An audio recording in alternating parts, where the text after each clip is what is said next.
he brings a smile to me. He's garrulous at times and has huge appetite for life, I think, and for work and for other people. I think he's a very brave individual and highly intelligent, and I just love him. You know, I think he's a great man.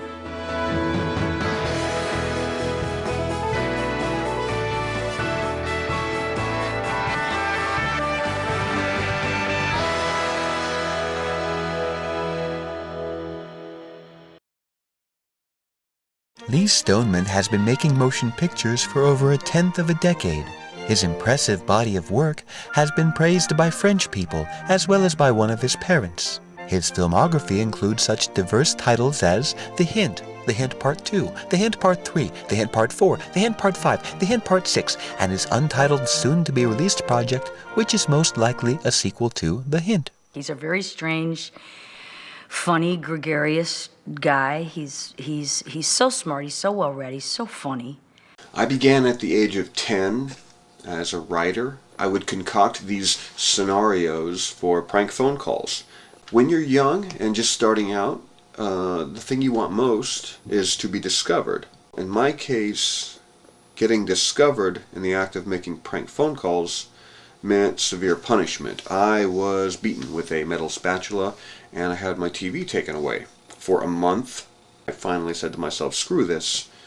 You know, I want to direct. There's 4 or 5 of the great directors left, and Lee's certainly one of those. I can't believe you agreed to go out with me. We shot The Hint in only 7 days, working round the clock. No, nowadays, of course, everything is effect. Gee whiz, effects, digital, oh, let's go. You know, I mean, they take a perfectly wonderful film and then eventually ruin it. It was just a total nightmare. It's a wonder that the film was ever completed. When the picture first opened, it was very, very controversial. The gay community was very much against this film. We had no idea it was going to turn into the phenomenon that it did. He has stayed outside of the Hollywood system, as anyone who knows his work knows. Sequel, baby. What? A sequel to our hugely successful film. The studio wanted nothing to do with me unless I gave him a sequel to The Hint. And I had already done that. You know, I wanted to work on something new, a musical.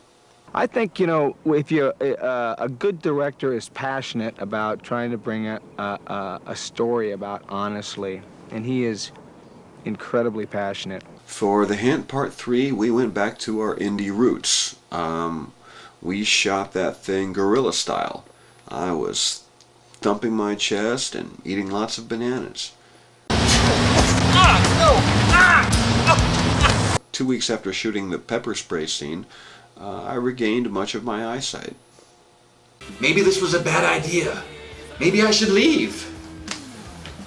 Well, they made me an offer to shoot The Hint Part 4, and I took it. I mean, for the money.